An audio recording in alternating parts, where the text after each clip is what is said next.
Hello everybody, Disciple here with Hearthstone Curios. So, fan-made cards are always super fun to look at, and we've explored a bunch of different categories of them so far, from legendaries to quests to spells and many others. But today, we're going to look at some amazing fan-made weapons.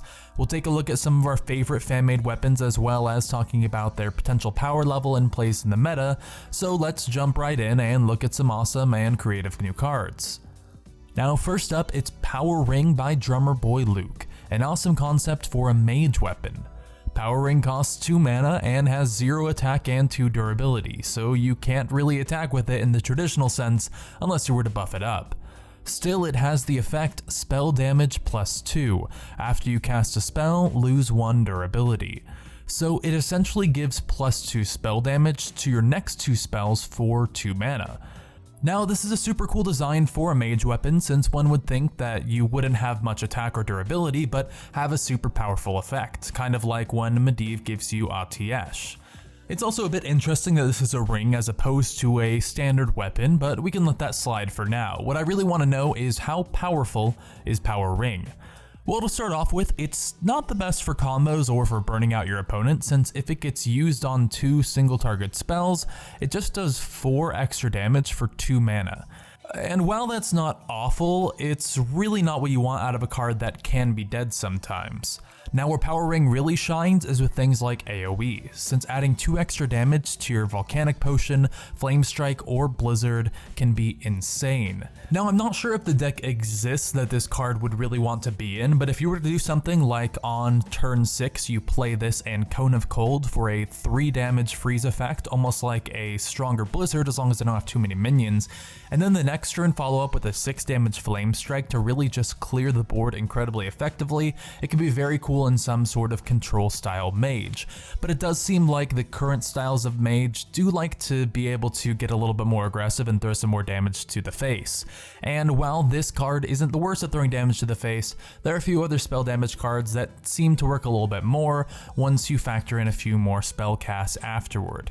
Still, it's a really interesting idea and one that we've seen thrown around actually quite a bit in Hearthstone's history, a card that mage can use to get spell damage while sacrificing durability every time it's used. And what's also cool is that it would make some other cards you might get randomly or in arena a little bit more useful, like Spiteful Smith for example.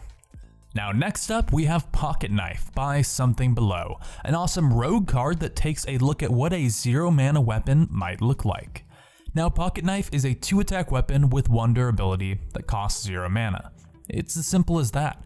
But the amount of cool things that you could do with Pocket Knife is far from simple. Now for starters, Pocket Knife has a lot of the same functionality as Backstab, and while it doesn't have spell synergies, you can also use it to hit damaged minions or the face. It also seems like it could potentially be pretty strong in Pirate deck, since it allows you to dump your hand and get weapon synergies even faster, although there is definitely the problem of running out of cards too fast. The other issue is that it does compete with your hero power, since your hero power replaces your weapon, but since it only has 1 durability, you can usually use it up in 1 turn, and most of the time you'd want to play Pocket Knife is a turn that you couldn't also hero power as well, since you wouldn't have the mana. Pocket Knife is certainly not the most impactful card, but like any 0 mana card with powerful synergies, it's definitely worth looking at, and with some more weapon support or synergies in the future, it could actually be a really cool and interesting tool for Rogue, especially in the wild format. If we had Blade Flurry in its old form, then this might be even cooler, especially if you could do something like buff it up really high in 1 turn and come out with a huge Blade Flurry, and it would be a lot more mana efficient than using your hero power, but unfortunately Blade Flurry as it is completely unplayable. Moving on, we have Iron Whip by Archer Ninja, a really interesting warrior weapon that lets you attack your own minions for an upside. Iron Whip has 1 attack and 4 durability for 3 mana, which is pretty atrocious by itself, but it does have a really sweet effect. Iron Whip lets you attack your own minions, and every time it damages a minion, that minion gets +2 attack. Now for starters, it's worth noting that enemy minions damaged by Iron Whip would also get +2 attack, so you're almost exclusively using on your own minions unless your opponent is at 1 or has a rag with 1 health left or something. So how good is this as a weird kind of minion buff, and what can you do with it? Well, there's actually a ton of really cool and powerful things that you could do with Iron Whip, but it requires a decent amount of setup. Iron Whip is pretty much like a repeatable Cruel Taskmaster effect, so it's super strong with things like Acolyte of Pain, Frothing Berserker, Grim Patron, and other similar cards. You can equip Iron Whip on turn 3 and then start going off on turn 4, or wait until you have 6 or more mana or minions on the board to start getting value. You'll be taking a lot of damage from your own minions, but it usually won't be that much, and if you're really playing into your own game plan, you should be able to end the game before it really matters. Plus, you're playing warrior, so you can already mitigate a lot of that damage. Now, Iron Whip is a little bit of a slower effect, but the upside is very high, and it could potentially see play in something like the slower patron decks that we saw a couple standard metas ago. I think overall the big issue with this card is how expensive it is, considering the fact that you're taking damage every time you do attack a minion, and the buff it gives them isn't quite that insane. I think if this weapon were a little bit cheaper, I would definitely consider putting it in one of my sort of combo style warrior decks, but for now, it's just a cool idea. Up next, it's Hunting Bow by Shu, a really flavorful hunter weapon. Hunting Bow is a 2-mana weapon with 2 attack, 2 durability, and a pretty sweet battle cry. When you play one Hunting Bow, it shuffles 3 arrow cards into your deck. When an arrow card is drawn, it deals 1 damage to a random enemy, and then you draw another card instead of getting the arrow into your hand. Now, first of all, this is a super sweet and flavorful design, and giving you the arrows and seeing them be shot is a really cool aspect of using a bow that something like Eaglehorn Bow really lacks, since in the end you're still hitting it with your face. As far as the power level, the card does seem to be alright, if not a little strong. If you compare it to something like Glaive Zuka, they're both 2/2 weapons for 2 with a mild upside. Now, all 3 or even 2 arrows are probably stronger than +1 attack, especially if they're able to kill something, but it does take a while to draw all of them, and Hunter isn't exactly known for having slow games and being able to draw a lot of cards. Still, Hunting Bow is a really cool design, and also one that does seem pretty balanced, and probably playable in Standard, and that's the kind of custom cards that we do love to see. The issue is that if you don't draw enough cards, you may not draw the arrows at all, but in that case, a 2-mana 2/2 weapon isn't really that bad, and so I definitely think that this would be a fun weapon to try out. Last but not least, it's Benediction and Anathema by Watermelon86, a concept for a priest weapon that would probably be insanely strong.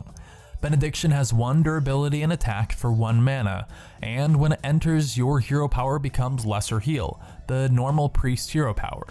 When Benediction dies or uses up its 1 durability, it adds Anathema to your hand. Anathema is also a 1/1 weapon for 1, but when you equip it, it makes your hero power Mind Spike, which deals 2 damage to a hero or minion of your choice for 2 mana.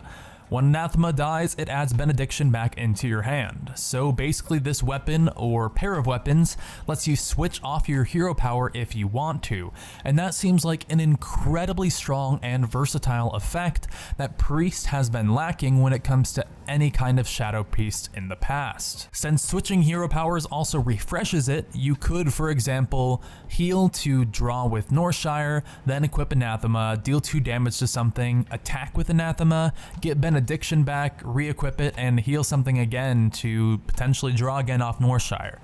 Now, you are limited in the number of times you can switch in a turn since you have to attack with your weapon to get rid of the durability, but this is still a pretty broken effect. It gives Priest a bit too much versatility and value for just a 1-mana card, and it gives you a ridiculous mana sink as well so that you can carry on into the late game and potentially build your deck for a bit more early game in it.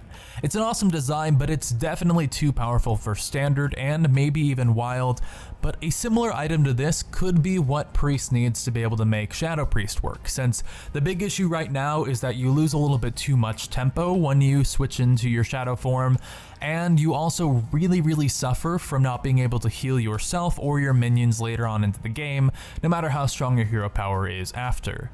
So those are some fan-made weapons that we really liked, but I'm curious which one was your favorite. I'm also curious if there are any other cool fan-made weapons that we might have missed. Go ahead and let us know, and they might make it into a future video. If you guys like this and want to see more Hearthstone videos like it in the future, go ahead and subscribe to the channel, and we also have plenty of other gaming channels where we make videos about League of Legends, Overwatch, Clash Royale, and a few more coming in the future. Anyway, that's it from me. I'll see you guys next time. Peace.